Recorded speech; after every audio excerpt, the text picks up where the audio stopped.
Құрметті студенттер, бүгінгі біздің сабағымыздың тақырыбы созылмалы бүйрек жеткіліксіздігі, бүйрек трансплантациясы және диализ. Бүйрек жетіспеушілігі организмнен зәр арқылы шығарылатын заттардың нормадан ауытқуы, қанда азотты қалдықтардың жиналуы және бүйректің бөліп шығару қызметінің бұзылуы. Созылмалы бүйрек жетіспеушілігі 3 айдың көлемінде немесе одан да көп уақытта байқалатын бүйрек қызметінің қайтымсыз бұзылу синдромы. Бүйректің созылмалы ауруының салдарынан нефрондардың үдемелі өлуінің нәтижесінде несеп-нәр, креатинин, несеп қышқылы тәрізді уытты әсері бар азот қалдықтарының көбейіп кетуіне байланысты организм зәрмен уланады немесе уремия дамиды. Бүйрек жетіспеушілігінің негізгі себептері инфекциялар, қант диабеті, жоғары қан қысымы, тұқым қуалайтын аурулар, зиянды әдеттер, ағзадағы уытты заттар, тамақтану тәртібі, сонымен қатар тас түзілуі және де аутоиммунды аурулардың себебінен бүйректің қызметі нашарлайды. Алғашқы кезеңінде ауру белгілері байқалмайды.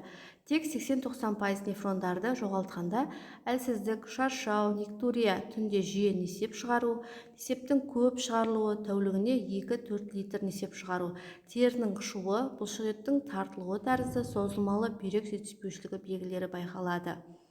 Уақыт өте келе бүйрек жетіспеушілігінің үдемі салдарынан ауыздың кебуі мен күйік дәмінің пайда болуы, тәбеттің болмауы, құрсақ үстінің ауруы және ауырлауы, демігу, артериялық қысымның жоғарылауы тәрізді ауру белгілері де артады. Қанның ұйғыштығы бұзылады, нәтижесінде мұрыннан және асқазан ішек жолдарынан қан кетуі, қан құйылуы пайда болады.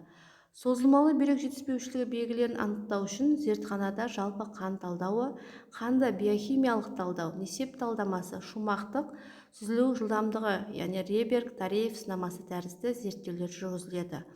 Барлық зертханалық көрсеткіштердің ішінен Реберг-Тареев сынамасы бүйрек жетіспеушілігі дәрежесін анықтауда маңызды болып табылады.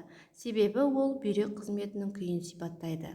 Сондай-ақ адамның жасы, дене салмағы, жынысы, қандағы креатинин деңгейі ескерілетін қосымша арнайы есептеу әдістері пайдаланылады. Бүйрек жетіспеушілігінің соңғы сатыларында толықтырушы ем қан тазарту және де перитонеалдық диализ жүргізеді. Ал бүйректі трансплантациялау бұл бір адамға екінші адамнан донордан алынған бүйректі ауыстырып салудан тұратын хирургиялық ота жасау.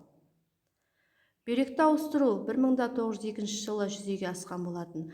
1933 жылы алғаш рет қайтыс болған адамның бүйрегі қолданылды. Қазақстанда бірінші рет донор бүйрегін қолданудың сәтті отасы 1979 жылы жүзеге асырылды.